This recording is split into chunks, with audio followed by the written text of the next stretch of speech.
Hello, Internet, and welcome once again to the Free-to-Play cast, brought to you by MMOBomb.com, your home for all things free-to-play related. This is episode 245. We're recording on December 7th. You're watching it on the 8th or later. 2017, almost over. Almost over already. I'm Mike Byrne, a.k.a. Magicman, and we got people going to court. Then we got some people that I'm pretty sure want to go to court. If Hi-Rez doesn't do anything about it.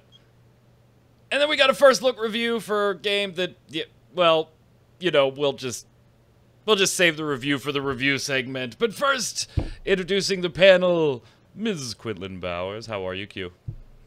Can I just go ahead and give my A-bomb now? No, not yet. Because it's gonna be what you just did to me. So. Not yet. Also on the line, Mr. Zach Sharps. How are you, sir? I'm doing pretty well. Just finished my final, so completely done for the quarter. Very happy about that. Woot. And we did awesome. Well again, I assume? Yep. Investing heavily in Bitcoin? No, I wish. That'd be brilliant right now, but, you know, it is what it is. I don't know. If I did a long time ago, I'd be yanking the cash right now. Just have a feeling it's not going to roll the gravy train as long as some people think. So we'll have to see. But that's not free, nor is it a video game. Although it is gambling, so Certainly not free. Maybe like Bitcoin, loot boxes. I mean, that all could fit together. But that's not today's show. We've got lawsuits to talk about, so let's get started with the news. Notice I turned that sound effect down so I didn't deafen myself this week like I did last week. So let's talk some court time first. We're going to be talking about Fortnite and Epic Games, Battle Royale, in court. And then some moms getting mad, and then some people getting mad, and then one case dropped, but another one, and now it's turning into a, no, I didn't do that, you did that, no, I didn't do that, you did that, back and forth. So let's catch you up first. Let's give you the broad strokes of this. Way back in October, we wrote an article, I think you wrote it actually, about Fortnite, particularly when it comes to Fortnite Battle Royale, obviously having to put together a plan to deal with cheaters, right? Because as soon as the Battle Royale mode became available, of course, people were going to find ways to cheat, and so they put, like, this stance. At that time in October, it was really just their stance on it and how they were going to combat cheating and be very aggressive on it. It was general PR spin back at that time. You know, here's what we're going to do. Well, then, obviously, cheating became a thing, like it always does in video games, particularly competitive video games. And so it came time for Epic to kind of, you know, put up or shut up on some certain fronts. And so we reported back in late November that Epic Games was actually going after two cheaters, not just banning them, but actually suing them because they were connected to a popular hack-providing site, and some other allegations. And then a mom for one of these two stepped in, and it just kind of got messy. So it wasn't necessarily, Zach, that they were suing people for cheating. They were more suing these particular users because of their affiliation, or alleged affiliations, I should say, with a popular hack-providing site. And in one particular case where the mom got involved, this more came from a YouTube side of things, where the perpetrator, the alleged perpetrator, was showing videos of this stuff, providing links on how to get it. Epic asked for YouTube to take the video down. They did. The user filed a counterclaim, which brought it. That particular case, I don't really think Epic had much of a choice. Once that action was taken on YouTube, it kind of triggered that this had to be pushed into court. So it got very, very messy. And it wasn't just, Zach, you cheated, so we're banning you and suing you. This was, Zach, you are encouraging and providing means and methods and links for people to actually cheat using illegal third-party programs. So we're going to go after those. So initially, I thought they were making the right move. Initially. Did you? I mean, I think it's really silly. I mean, it's really one of those things that they're not going to be able to really stop cheating. It's they need to try and prevent it with their own methods, like within the game. You're not really going to prevent it outside the game. People are always going to try and find a way. So I just think they should focus on building up their infrastructure. That's it. Q, what were your thoughts initially? It's obviously I like the a eye scare roll. tactic. It's obviously a scare tactic. You know, it's not like the courts are really going to take this kind of thing that seriously, because how do you prove that one 14-year-old kid managed to, impact your profit on a free-to-play game? There's no guarantee that, it's free to play. There's no guarantee necessarily what your profit's going to be anyway. You're just kind of hoping that people like your game enough to spend money on all the crap that you're selling in it. Yeah, that's, it. And that's going to be the challenging part of this particular suit is, when you sue somebody, if I sue Zach, I have to prove damages.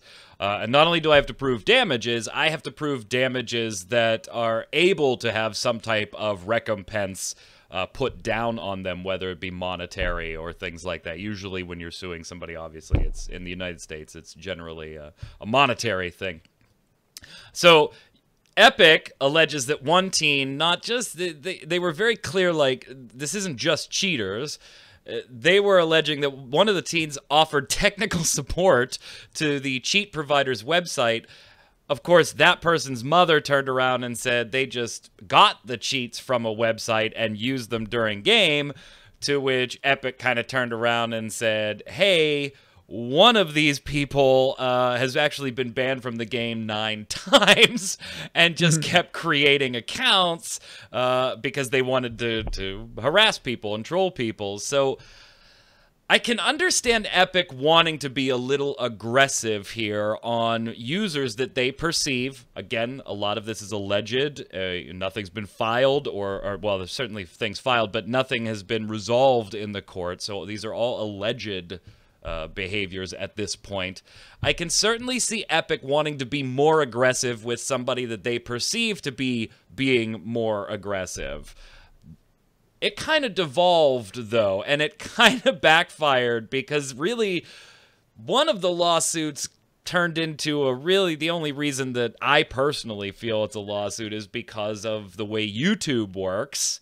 And the gentleman who posted the video, Epic got it struck down. They filed a claim to turn it back on, which automatically triggers a legal-esque dispute here. Now, at this point, Epic has actually settled with one of these cheaters, right, Zach? Yeah, I don't know the exact details of the settlement. I saw that they did settle. It's one of those things, though, where it's like, I don't understand, like, the whole reason why you would go after third parties like this. The amount of time that they're wasting doing this could be spent elsewhere. The amount of money that they're spending to get this all taken care of could be spent elsewhere. It's just really one of those things where they could be focusing their efforts on a lot more important things, like preventing future cheaters, rather than just doing scare tactics that are mindless, that won't really result in anything other than this more people popping up because you can't stop this. This happens. Right, but here's the thing, though. Was it a waste of time? Because this first lawsuit, Q, was against a Minnesota gentleman, Charles Vraspier, and his accusation, the accusation leveled against him, was copyright infringement and breach of contract by injecting unauthorized code in order to cheat. Specifically, they said they were banned from the game at least, this was the gentleman that was banned at least 9 times, kept creating new account, and he was also suspected of having written the code for the cheat. So not a cheater, but the creator of this. And in the settlement, he doesn't face any penalties. None.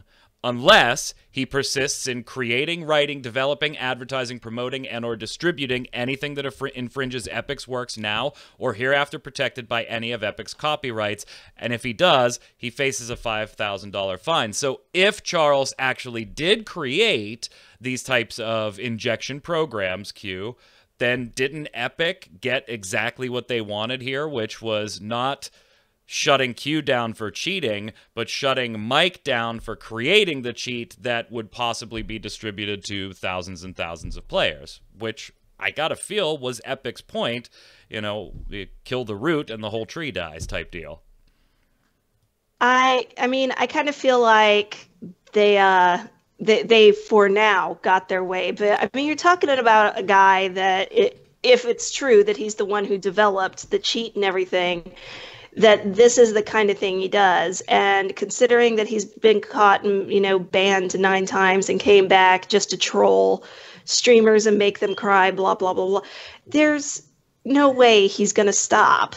He's just going to try to do it, you know, under a different name or, you know, like he's going to keep trying to do it until he either gets caught again and gets fined and suddenly realizes, oh, I, you know, just lost $5,000.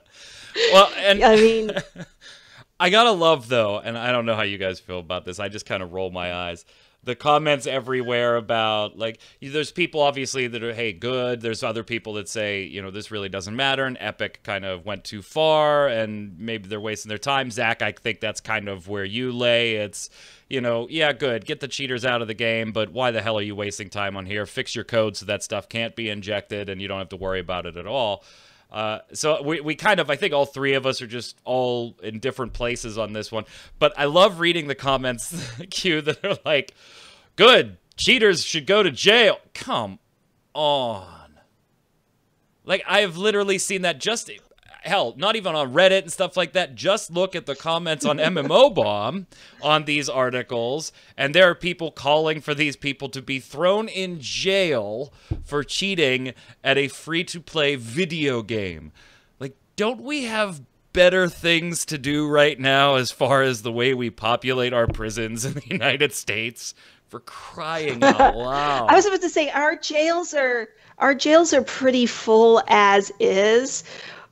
And this is honestly it's more of a civil thing. If you take it into court, like if you, you know, they're going to come in and say, this is a civil problem. This is not a legal problem. You are not getting cops clearly involved. Yeah. You know, the courts are going to tell you that. So no, cheaters do not belong in jail because it's physically impossible to host.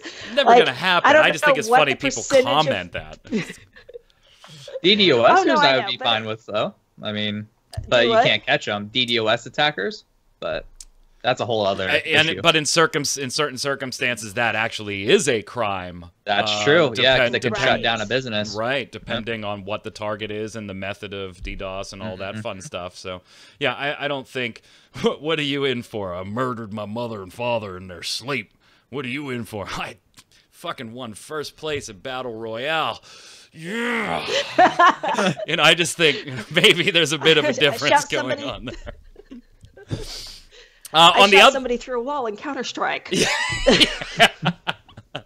On the other lawsuit, which turned out was against a minor, Epic is fighting back because the mother of the accused there issued their opinion saying this is ridiculous, and Epic is just trying to put teeth and make an example out of my son. And by the way, they disclosed my son's name and information in public documents filed with the court, which they're not allowed to do in their particular locale because the person in question is a minor. So I read that and I was like, ooh, Epic, you probably should have done a little more research about who you were suing before you did this. And then the next day, I saw that Epic had made a claim back. Epic made the against the personal information being made public. They came out and said it didn't know he was a minor and that it was, in fact, the mother who made such private details public. So it's now turning into a mom said, Epic said. I don't think I'll ever utter that sentence again in my life. It's a mom said, Epic said, back and forth. Zach, if I had to bet, this one's going to be dismissed too, or settled under similar terms. Don't do it again. Let's just both leave and suck it up. Although, I mean, in this case, court costs do come into the equation here too. It does also depend. I mean, if the mother is correct and they did disclose his information, they could sue for damages as a counter. Yeah. So as a result, Epic could be paying a lot of money for this when they were just trying to do something that they just didn't have enough research on and just ended up shooting themselves in the foot. If that was the case, that it was Epic that was the one who disclosed the information, not the mother. Yeah, so. And of course Epic is saying no, it was the mom that disclosed that information. But they did admit that we didn't know the person was a minor. Which you would think their lawyer might be getting fired in the near future if that's really the case. You know what is funny? You would think the legal team would have looked into that. But it's funny all the claims the mom is making, like, oh, he's a minor, so their thing says the parents are supposed to okay this, and I didn't okay it. Okay, well, that's a problem on your end because you have no idea what your kid is playing, obviously. Right. In the whole, oh, well, my kid can't be involved in stuff like this. Have you met hackers and coders? They usually start out Have you at met a the really internet? Young age. I mean, like, do you know what your child is doing online? I bet you he's probably doing some nefarious shit that you know nothing about. I find this one funny, Zach, if things happen the way that you just mentioned, because it's kind of like, Epic then ends up funding what they believe to be somebody propagating cheating. Like, they end up having... I just find it funny, and I don't wish, any of this type of stuff against the kid or the mom or Epic. I don't wish any of them ill. I know a lot of the people at Epic. They're great people. This one... The first case, Zach, I think you and I differ a little bit on our perception of it. The second case, Zach, I'm with you. I'm like, okay, if you filed these, meh. All right, this really turned into a YouTube claim that ended up having to go to court. And all right, fine, I get it. But when you found out the dude was a minor, why didn't you just... Case dismissed. You just ban his IP and call it a day. Something. Just get the hell out of there, because it's just bad PR. So this one, while the news is a little lighthearted, although it does have maybe financial implications for some people, there is shit going down at Hi-Rez, man. And on Reddit, and on the internet, and in Paladins. And I brought Zach and Q to talk about this. Q, I know you love Hi-Rez, so I think your opinion is going to be really interesting on some of this stuff, because I'm wondering how, if you plan to defend some of these decisions, how the hell you're going to do it, because I can't see a way through the forest to defend some of this. Let's set the stage, though. Zach, you talked about it on Free to Play Weekly, so why don't you give us the beginning portion of this, and then we can dig into some of the nitty-gritty behind the Paladins' oh-so-controversial card system changes. Yeah, so on their PTR, they have a new update that essentially removes the current card system and the way that you sort of put points in and all that. And what they did to replace it is now everyone gets all the cards, and they have to level them up through duplicates. And which initially you say, okay, that's not a bad idea. Yeah, not a bad idea, but you think also maybe that could be used monetarily. Well, on the PTR as of right now, and also moving forward, they said, I think Open Beta 46, at the earliest that they might release the capability of buying Radiant chests and then champion card chests with real money. So in the future, they're already planning to monetize that. But also, you got to think in the case of did how you mean the system Open Beta works. 64? 64? Might have been. Yeah, I forget. It was 60 something. It's the Cards Unbound update. Yeah, but they're not monetizing it. It is 64 because somebody said. Go ahead, Q. Hmm. Yeah, it's 64 because somebody said something about. I guess there's a joke. I don't know what happened with update 44, but they were like, well, if it could survive 44, it'll survive 64. Oh no. Yeah, and by the way, they did extend. Reddit. They extended the PTR testing for another week. It was supposed to be concluded by now, and as of this recording, they've extended it for at least another week. So anyway, go ahead. So they talked about some of the monetization ideas once this bad boy launches. Yeah, so essentially they talk about the monetization, how they plan on doing it. But essentially the way the card system works is you get duplicates, you can level it up and level it up, level it up. But the competitive mode, you don't have to worry about that at all. The competitive mode, you get the cards at level 3, and all the cards are unlocked. So it's actually way more balanced in that sense because everyone's on the same playing field. So in that sense, it's good. But where the issue comes in is the monetization and how they plan on monetizing it in the future. Because if you have a system set up where you basically have these cards that require duplicates to level up, you run into the same system that Battlefront 2 did, where you're having to spend money to basically level these cards up in order to be competitive within the casual environment. Or and that's what's funny is that this is in the casual environment. Exactly. It's not system-wide. It's in the casual environment. It's almost like they know that they're doing bad, but they're trying to be like, oh, well, it's not like that in competitive at least. So, yeah, that's sort of the gist of everything. They define this as, like, people who want... Of course, Q, they dropped the, well, we're doing this type of change because we listened to our players, right? I mean, that's... Mm-hmm.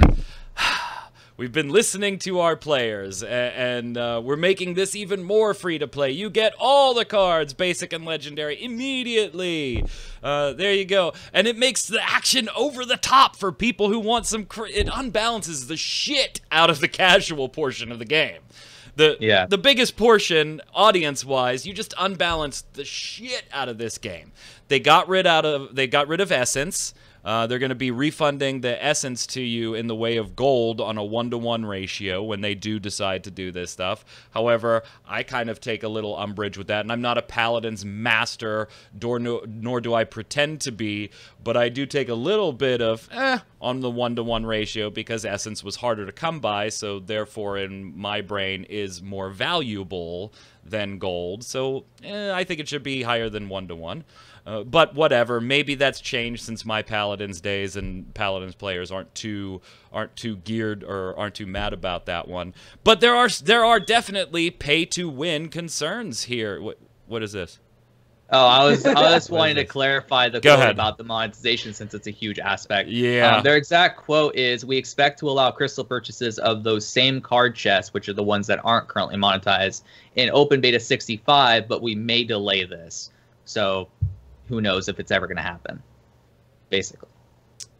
Yeah, and Q, they summed it up with 4 bullet points, why we're changing things. And there's been some back and forth. By the time you watch this video, there may be some new little detail or wrinkle or change. Don't blast us in the YouTube comments on, oh, you didn't do your research. We are following this as much as we can, but it keeps changing slightly as we go through the weeks here. So if you're watching this show a week from now, some tweaks of this might be a little different. We're trying to give you the overarching perception here. So why they're changing things, Q, we've been listening to our players, and we've learned that different players want different things from Paladins. Some players just want to have fun and do cool things. They want an epic experience that's even more over the top than Paladins is today, unconstrained by the more cumbersome aspects of deck building and point limits. Because it was that fucking hard? You had, what, 12 points? Here's your card. Whatever. Competitive players want the most balanced hardcore game possible, and they dislike having to unlock cards before they can play a new champ in a competitive mode and create their own loadout. What? It didn't take all that long to get the cards.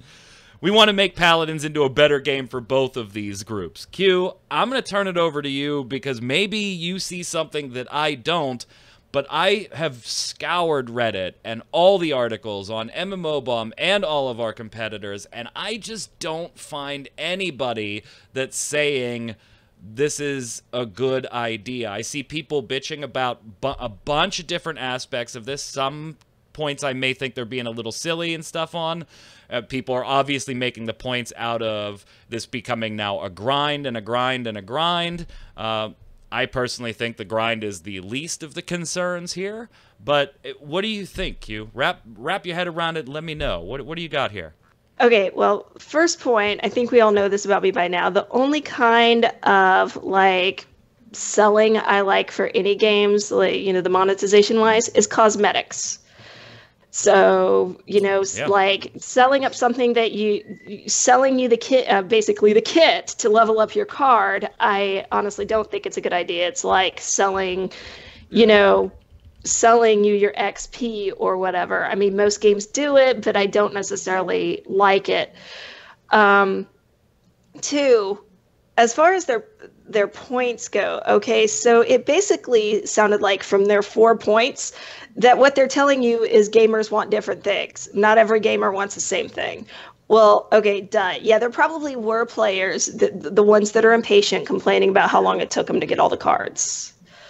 I mean, even if it takes somebody a day to do something, they're going to complain about, this took me a day. It shouldn't have taken me that long. It should have been there right from the start. Why did, you've seen them do it yourself, I'm sure. Mm-hmm. So yeah, that's probably complaints they got at some point. The same thing about casual players not wanting the same thing as, competitive players. They want it differently. That said, again, it falls into the cause. Like I said, I don't really think it's a good idea to sell stuff to your players that affects the game. And I do like the idea of opening all the cards up at the beginning. It just, because it's not Hearthstone, where the entire game is the cards. This is actually, so it's kind of like, I always thought the combination of the cards and that was a little bit weird anyway. But so I'm fine with them opening everything up, making it easier for people to access it. I think it's really stupid to divide it between the two different kinds of players, because if you frustrate your casual players, how are they ever going to become competitive players? Mm-hmm.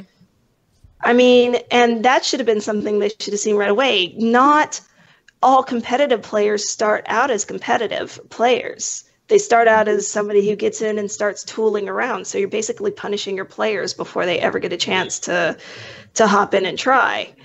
I love the people at Hi-Rez to death. They're all very nice, sweet people, the ones that I've met. But this is just kind of a dumb idea.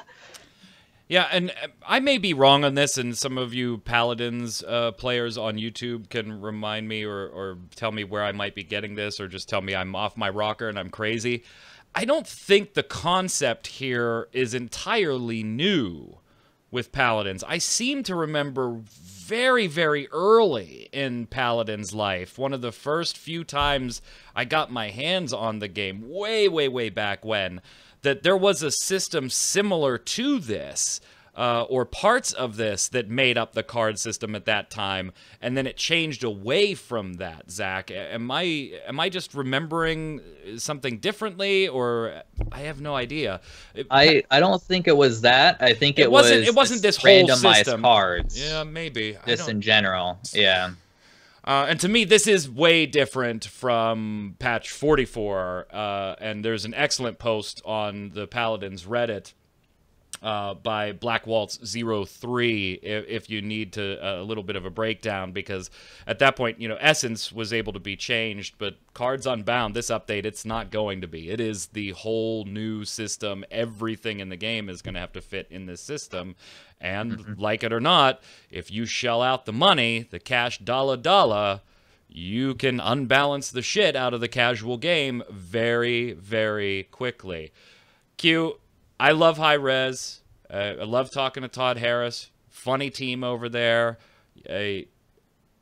But I think big, huge, bad moves here. And not just...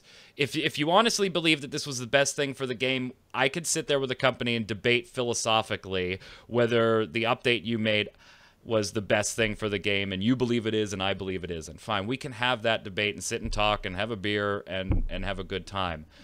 This just smacks, Zach, and maybe I'm being overcritical here. To me, this just kind of smacks... We're doing this strictly for the monetization reason. I just can't find an example of where I think the new system is an improvement over what was already there, besides the company making money. There's nothing wrong with that, but you're going into Open Beta 64, which we've already said on the last week's show was ridiculous, and I can only find monetization being the plus here. Yeah, so one of my big gripes about it as well is just the way that they're trying to explain it. So one of their quotes in the initial sort of announcement and where we got all our information from, they state that we get it. This is a major change that may be controversial, particularly given some recent questionable moves by full-price games. Okay, so they're essentially Star Wars Battlefront 2. They're stepping into the shade that they say exists and basically molding their entire game around it. Yeah, that's what they're doing, and it makes no sense for a company to do that other than just out of greed, because they acknowledge that it might be controversial, that it might be questionable, but they're still going to do it. Why? Because they see an upside there. Because if you're a casual player, you're going to want to at least be competitive. So what are you going to do once these chests are able to be bought with real money? You're going to buy the chests to be competitive. Even if you're not a competitive player per se, you're still going to want to be competitive within the casual environment. Yeah. So you're going to be incentivized to buy these cards, because if you don't, you're going to have to grind a ton to get these cards leveled up to their cap. So no matter how fun a game is, nobody wants to sit there and get their face smacked in for 10 hours before they are ultimately competitive. Just nobody wants to do that. And it was Cards Unbound is update 64. To Zach's point earlier, 65 is when they're currently slating to allow the crystal purchases. That's what I was trying to clarify. Yeah. So Q, I'm going to give you the final word. I got to give this one thumbs down. Just for me, Zach, I think you're right on board with me. I think some of the reasons that they gave as far as keeping it fair, like Zach pointed out, we understand this may be controversial. We're moving forward with this system because we believe it will make the game better for all of our players. We want to serve our players, and we're confident that we can do best do that with a more wide open and fun quick play mode and a ranked mode that is only affected by player skill. Bullshit. The vast majority of our players will never spend a dime. Well, yeah, because the ones that aren't going to spend a dime, you're basically telling them once 64 goes live, you don't need to be here anymore. Regardless of how much money you have in your wallet, we want to make sure you have a great time. Our number one priority as we introduce Cards Unbound is that the free-to-play experience feels great. I guess there's something to be said here, too, Zach, is that's going to depend on matchmaking. That could be a factor in here as well. For those players who do choose to spend money on Paladins, we aren't comfortable charging you for card chests until we have time to tune the economy after seeing real-world results, and we definitely anticipate adjustments. Now, I know for some of you Paladins fans, we may have simplified a lot of the details in this. Again, please do not be angry. This is a podcast that we're trying to get the basic idea of the news out here in a way that isn't going to turn off a viewer that isn't a Paladins fan.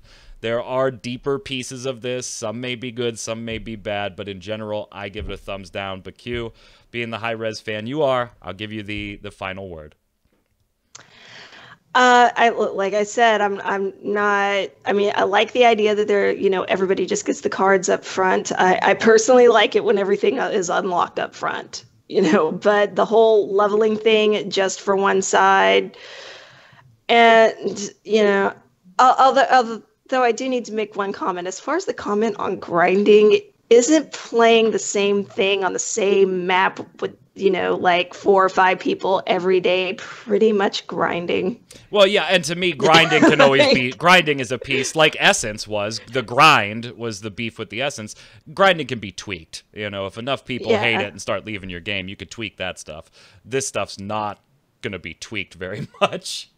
No, and it probably is, them looking at additional ways to monetize, like, them saying, well, not a lot of people will be spending money, but the whole point of free-to-play games is to get people to spend money on other stuff. Yes, Hi-Rez has other avenues of making money now. They have their tournaments that people buy tickets for, although a good portion of that goes to renting out the center in Marietta and, whatever else they're spending money on. They have the backup from their financiers and stuff, but they still got to make money somewhere, or the company, there's no point to them making the games. Like no video game company makes video games to not make money. Yeah, they've got to have data analytics in the back, Zach, that support if we lose X portion of the player base through these types of changes, Y portion left over we expect will make X, or Z dollars. I don't know. I think it's a dangerous, dangerous game to be playing, specifically right now at this point in time when this stuff is so front and center, even in mainstream media with, you know, Star Wars Battlefront 2. Oh, well. Before we move on to the weekly bombs here, let us know what you think of the Paladins changes, by the way. And for you Paladins fans, if you want to add any extra detail for some of the viewers, that by all means, feel free in the comments below. Before we slide over, though, we're going to do a first look review for Metro Conflict, The Origins. Troy Blackburn, who is buying a new microphone as we speak. Love you, Troy. Is buying a new microphone as we speak. Did a first look for Metro Conflict, and audio joke aside, because he sounded like he was like ripped, like he was on steroids, man. He sounded powerful. God, it did not. I'm gonna be honest, it did not make me want to play this, Zach. It looked like the most generic sort of Call of Duty-esque rail shooter that I've seen in a while come out of the free-to-play space, and made me not want to play it whatsoever. It just looked bad. Are you loading this one on Steam as we speak? I don't play shooters anyway. I can't. Right. So there's your first look review. 3 thumbs down. Skip it. Let's go to the weekly bombs. That was the best first look review ever. Q, go ahead, give your weekly bomb. I'm going to give Mike an A bomb for like completely screwing with my head before the show started.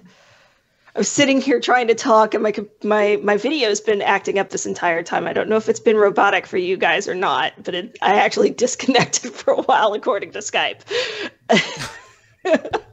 And he's sitting here making these little robot noises or something, and I don't know what. Didn't know what making robot noises. I didn't know what was going on. I just thought it was my computer acting up. The best part of that is that I didn't know that was happening on your side. So, no, I was so confused. It's just going. That was the noise. It's not a robot noise.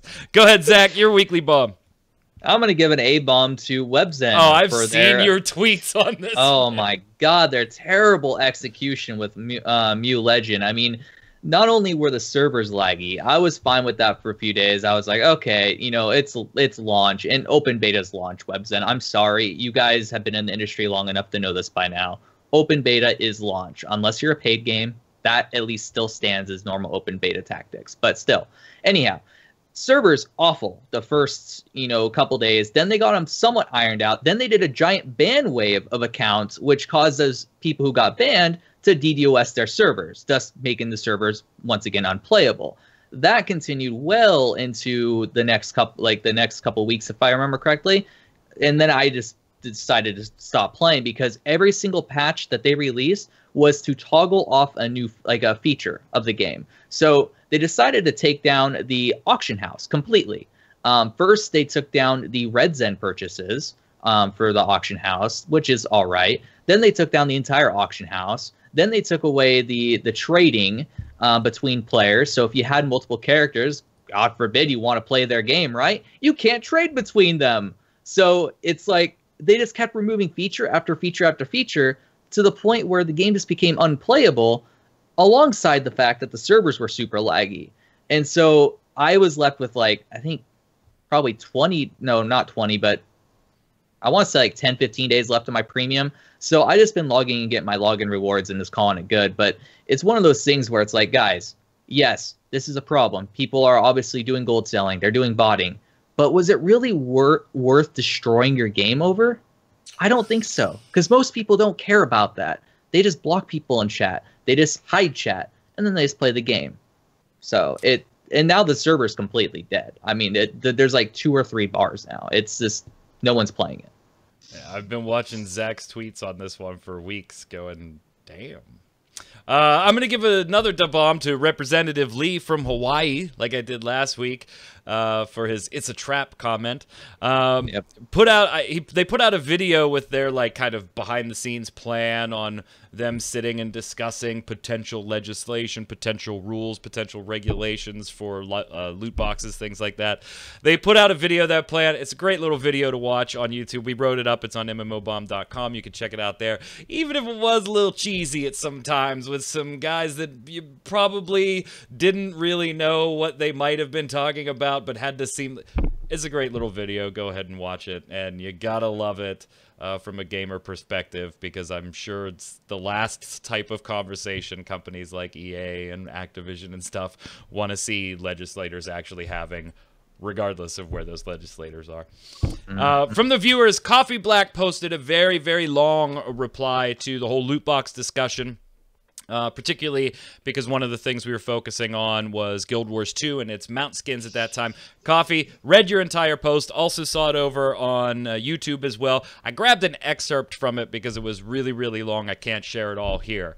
But Coffee Black wanted to point out that 2 games specifically come to mind, both of which are instance-based fantasy MMORPGs. One that's free to play, and the other is buy to play, are Neverwinter and Elder Scrolls Online. Both games have themed loot boxes that come out for a limited time and have a rare chance at specific loot, usually based around whatever the current content release is. If they come out with something to do with dwarves, then the loot in those boxes will be dwarf-themed, etc. Both games also usually feature mounts or mount skins. Some have stats that might be better than the mount you got with the in-game money, and as the major item in those loot boxes, and the RNG on those mounts is usually way worse than it is in Guild Wars 2, because they pack the boxes with a lot of random crap that you ultimately won't care about if you're after a specific mount. You might easily spend more than $100 before unlocking what you want in these games, and Neverwinter will taunt players not buying boxes by announcing that a player has unlocked a mount across the map. Yes, Coffee Black, you are absolutely right. I think Coffee was took a little umbrage with how critical we might have been about Guild Wars 2. Go back and watch a couple previous episodes, because Neverwinter was, I remember, a game I specifically brought up for this exact same thing that you're pointing out, particularly the lovely Zach has gotten the nightmare mount. Fuck you, Zach, 595, whoever you are, I hate you. So yeah, totally agree, and great post top to bottom. Go ahead, Q. Lucivex Treasure, debunked to Defiance. I never thought I'd hear anybody say that. The hubby and I were lamenting the lack of co-op in Fallout when he commented that the closest thing we had was Defiance. Frankly, it was something I'd been wanting to get back into, but I guess that Epiphany was the push we needed. I'm having a lot of fun, particularly with sniping and the sawed-off shotgun. I got the fire sticky bombs. Actually, I thought I'd be terrible at sniping, but from the raging going on next to me from the hubby because I was headshotting the thing he's targeting might mean otherwise. So your more power to you. More because you're headshotting things. Elusive and the hubby are total Try on Worlds fans, man. Big Rift players, and now they're on to Defiance some more. Defiance is one of those ones that I got into it at launch, started watching the show, got really bored with the show really quickly. Got really bored with the game really quickly. Played it again maybe 8 or 9 months ago. Got bored with it just as quickly, but more power to you. Go ahead, Zach. TF2 player says Team Fortress 2 is also having that problem with loot boxes. I've seen a lot of people raging for not getting the rare item they wanted in the game. Most people quit supporting TF2. Yeah, TF2, a game Jason brought up when we had this discussion. Pixelated Donkey, if they want to make the $/entertainment value, talking about one of our topics last week on some analysts saying that we don't pay enough for games as it is. If they want to make the dollar for entertainment value comparison, books will always win. I can go to a secondhand bookshop and get about 8 to 10 books for $60. Shit, I know a shop around my house that I could probably get 3 times that many books for $60. $60 is a lot of books. If you shop right. Swap meets, yard sales. I got 50 books for $5 one time.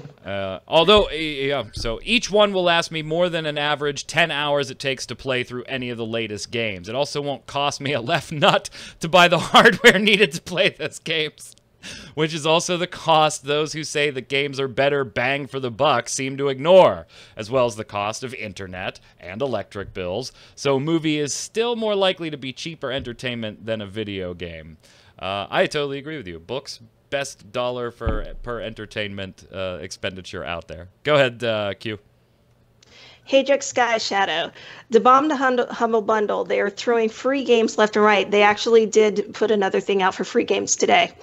There is no game that interests me or ever will, but hey, my Steam library is that much bigger. I should also say that it's nice to see how much help they are giving to some good charities, but then again, free games. I love Humble Bundle. Go ahead, Zach. Reckoner Catalan says, the bomb to WoW for still coming up with good raid bosses and content in general after 13 years. On another note, personal loot is the best thing they've added in the last couple of expansions. No more loot drama. Yes, I remember the old loot councils and whatnot. Annoying. Nintendo going right along with Zach here. A-bomb to WebZen. Ever since the open beta of Moo Legends started, I had a lot of fun in it. It was grindy, but not to the point where I had to bloody invest all my time into farming money in order to fight the bot army that wasn't really bothering many people aside from their annoying chat spam. They first started by temporarily closing the item mall and private trading, which we could all live with, and then they went ahead and closed the auction house, which was directly related to the Platinum service. A week later, multiple max rank guilds players quit the game. Slowly but surely, the game's about to become a ghost town.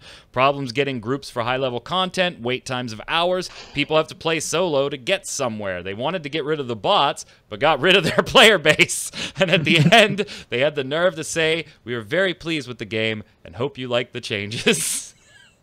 Right on board with you, Zach. Right on board. Go ahead, Q. Squeezy. This may be my new favorite name for somebody. A-bomb to Magic Man for that lame joke. Your joke was so bad that I almost bought a loot box. Wow. Wow. What was the joke? Mike? What did you do? It wasn't a bad joke. It was a great joke. I was just saying that due to the loot box controversy and legislation and stuff, we may not have won the war, but we seem to have gotten EA to back off of the battlefront. What? Hey, I would have laughed at that. I mean, but I also, have terrible jokes. So finish it up, Zach. Palau Bornfly says, the bomb to MMO Bomb for the awesome free-to-play cast that not only is very entertaining, but a show I legitimately get sad when I don't see a new episode. I love the way you guys get the community involved. It's awesome. And to the site itself, great articles, just awesome place to be. Aw, thank you kindly. Thank you. We always appreciate that. And yeah, I mean, this is the time of year, so let me take a look at the calendar. Speaking of shows missing, we will have a show next week, and then, wow, next week will be the last show for 2017, because I always give all the hosts the week of Christmas and the week of New Year's off, and shit, we're already there. So next week will be the last show, and then we will return with a recording on January 4th, so you'll be watching a brand new show on January 5th. So next week, last show of 2017. Question of the week last week. Do you think random loot boxes have a place in gaming as a whole? And if so, what role should they be used in? Toll Short says, not paid for loot boxes. The loot box in general isn't bad, as basically any loot drop is a loot box without the appearance of a box. Totally agree. RNG is RNG after all. Free loot boxes and free keys, if needed, is fine in my opinion. Paid for loot boxes is a dirty way to take money from consumers in my opinion. If you're going to charge someone for something, they should know what they are getting for their money. People wouldn't tolerate it in other aspects of life, so I'm not sure why it's tolerated here. Devs need to stay in business, but it's up to them to produce and distribute content or items people are willing to pay for without having to slide in as much cheating as possible. However, if people want to defend this kind of insanity, at least demand that a mount loot box contain nothing but mounts, costumes, nothing but costumes, etc. Accepting the practice of, here's your 2 potions for $10, sorry, try again, isn't good for the players or the industry as a whole. Neither is allowing for duplicates, especially non-tradable ones. And Toll Short, the video I referenced above, that's exactly what Representative Lee and his team were talking about. If you want to buy a $200 sword, go ahead and buy a $200 sword. Just at least know that you're getting a $200 sword. So some legislators already think along those same lines. Totally agree. Go ahead, Zach. Oh, I thought. Oh, I'm sorry. Yeah. Go ahead, Q. Lurch 2000, not to offend Troy, but the system they use for loot boxes in Star Trek Online, a cryptic perfect world title, seems like a nice and fair balance. Sure, the loot boxes are basically gambling, but their free-to-play setup allows for the player to earn keys without the use of money. If other gaming companies would at least look at some of the free-to-play titles out there to see how they make money, it might help them with ideas. I'm sure that there could come up a better way. I'm sure they could come up with a better way to make the money without mugging their player base. I love that reference or that description, without mugging their player base. And I love the show. And for any companies that want to look, please don't follow their customer support setup. P.S. We haven't won the war, but we caused EA to back off the battlefront. Even I'm shaking my head on that one. I don't think that went over well, Mike. People have no taste. No taste, I tell you. Tough crowd. Go ahead, Zach. Marcus says loot boxes equal shit. Well said. Very, very simple. I guess Marcus is saying no, they don't have a place. Hydrex Sky Shadow says, make them cheap so people buy more and available for some small achievement so players get a taste for it and buy them. One per level Overwatch style. And the content into token, ticket, whatever name you like it, all different rarities, common, uncommon, rare, and let the players buy the skin they want with that token of that rarity. Rare token gets you a rare skin. And let players combine a number of tokens to get a better quality token. 5 common equal 1 uncommon. Or turn the token into currency. Players can get what they want, and not everything is completely useless. That's just my idea. Probably turns it into a grind. Loot boxes are going to be hated on no matter what you may paint them to be. I hate them too. I like some of those thoughts too, where a token drop inside the loot box, or you could up it by getting a bunch of them. I kind of like that type of thing too. Again, still has the RNG element in there, just But that's an MMO thing, right? That comes from basic MMO looting, now just turned into monetizing. Go ahead, Q. Jake OG. I don't know what we're doing here. That's what it is. I don't know. Anyway, loot boxes and Shadow War. For now, it's not bothering me. I guess in the later game and online, it might be a pain in the butt. As a casual gamer, thousands of people already completed the game, and the developers might have feedback enough for dozens of books. For me, I'm enjoying the game. Thank you for editing that. I'm enjoying the game, and as time goes on, you see a more and more fair loot box system being developed in great games that can go hand in hand, making developers more money in a good way. I'm surprised to hear that. I really haven't heard too many positive things about Shadow of War, and although I did tweet at the time that EA started acting up, I was like, you know who's happy that these loot boxes are in Battlefront 2? Warner Brothers, because that shifted the spotlight away from Shadow of War so fast. Go ahead, Zach. Miko and Cookies says, no, too random is bad, but lack of RNG takes the fun out of playing. It would be good to know how many of X rarity items I would get from each loot box or bundle of loot boxes, or have each and every item in the loot box be equally rare and have similar cosmetic value. The addition of a gray market, not managed by the developers, but also not illegal, where players would be able to sell the loot box contents for in-game currency, would also make would already be more than welcome. I never saw anyone complaining about the Madam Faye's fortune on WildStar or booster packs for card games. True. Well, cards have value, and no one plays WildStar. Shots fired. You know, the whole thing about selling the stuff from loot boxes, that is one thing that we do on Secret World all the time. The caches that we get, we sell the items from them because we get duplicates of the clothes and whatever else. So we just sell it on the auction house. No problem. They're all tradable. It's not as bad. That's for sure. Let's see. Last one is, whoops. Sorry, I was typing the question of the week because I realized I forgot to put it in there. Raggerty says, question of the week, random loot boxes? No. If you've played any free-to-play MMO that has those, you know going from level 1 to 10, your inventory would be full of them, and you can't open them because, hey, guess what? In real life, money for a key to open them. Also, Paladins is changing the card system again. At this point, it's a feature of the game. I told a friend that Hi-Rez did something in Paladins because can you guess what it is?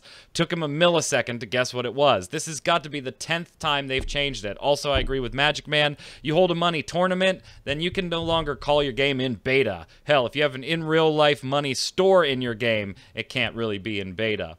Yeah, and we talked about Paladins. The in real money store, I understand having to test that portion, but I think when you're having cash tournaments, that's what's funny to me. I mean, the competitive side, we want to leave that alone. Okay, just screw over the casuals. All right. I think they actually had a tournament, like a tournament for cash, about 6 months, a year after they first announced Paladins. It was a small one. It wasn't one at HRX. It was like an in-house kind of thing. They brought them into the studio, if I remember correctly. So they've been having some tournaments for Paladins for a while, I think, smaller ones.